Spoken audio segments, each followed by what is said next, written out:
ఇది చాలా ప్రతిష్టాత్మకంగా తీసుకున్నారు అధ్యక్ష. కానీ గవర్నమెంట్ మారిన తర్వాత ఏదైతే 14-19 మధ్య ఉన్న లబ్ధిదారులందరినీ కూడా క్యాన్సిల్ చేసి వాళ్ళకు అనుకూలమైన వాళ్ళకి ఇచ్చారు అధ్యక్ష. ఏదైతే ఆ రోజు డబ్బులు కట్టారో ఆ డబ్బులు ఇంతవరకు ప్రభుత్వానికి జమ చేశారు, ఇంతవరకు తిరిగి ఇవ్వాల. ఒకటి.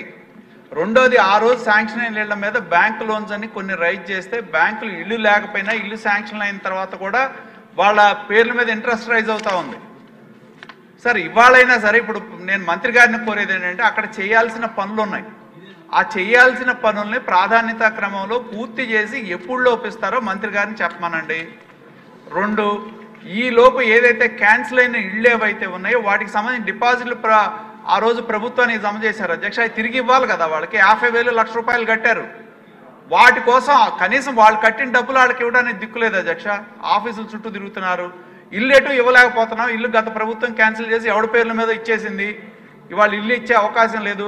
కట్టిన డబ్బులన్నా ఇవ్వాల్సిన బాధ్యత ఉంది కదా.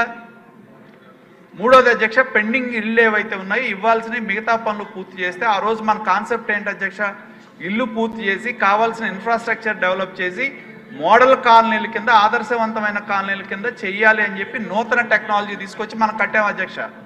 మరి ఇవాళ మన లక్ష్యం ఏదైతే ఉందో దాన్ని పూర్తి చేయాల్సిన బాధ్యత 5 ఏళ్ళు గ్యాప్ వచ్చింది. ఇవాళ మనకుంది. మళ్ళీ మనం అధికారంలోకి వచ్చాం. ఒక నిర్దేశిత లక్ష్యంలో సమయంలో పూర్తి చేయాల్సిన అవసరం ఎంతైనా ఉంది అధ్యక్ష. దాన్ని మంత్రి గారిని కోరేది ఏంటంటే దయచేసి వారిని దృష్టి పెట్టి ఒక టైం ఫ్రేమ్ లోపు ఆ టిట్కో ఇళ్లలో వేలు అధ్యక్ష, ఒక కాలనీ 4-5 వేలు ఇళ్ళు అంటే ఒక పెద్ద కాలనీ, అది ఒక ఊరు అక్కడ ఉన్నట్టు లెక్క.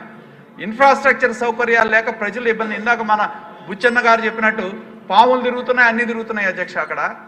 కాబట్టి దయచేసి మంత్రి గారిని కోరేది, ఇది మన చంద్రబాబు నాయుడు గారి యొక్క ఆలోచనలో నుంచి కళ్ళలో నుంచి వచ్చిన ప్రాజెక్ట్ ఇది. ఈ ప్రాజెక్ట్ని మళ్ళీ మనం వచ్చాం కాబట్టి దీన్ని పూర్తి చేసి బెనిఫిషరీస్కి అందించాల్సిన అవసరం ఉంది. మంత్రి గారు ఎప్పుడులోపు పరిష్కారం చేస్తారో వీటిని చెప్పాల్సిన అవసరం ఉందని చెప్పి నేను కోరుతా ఉన్నా అధ్యక్ష.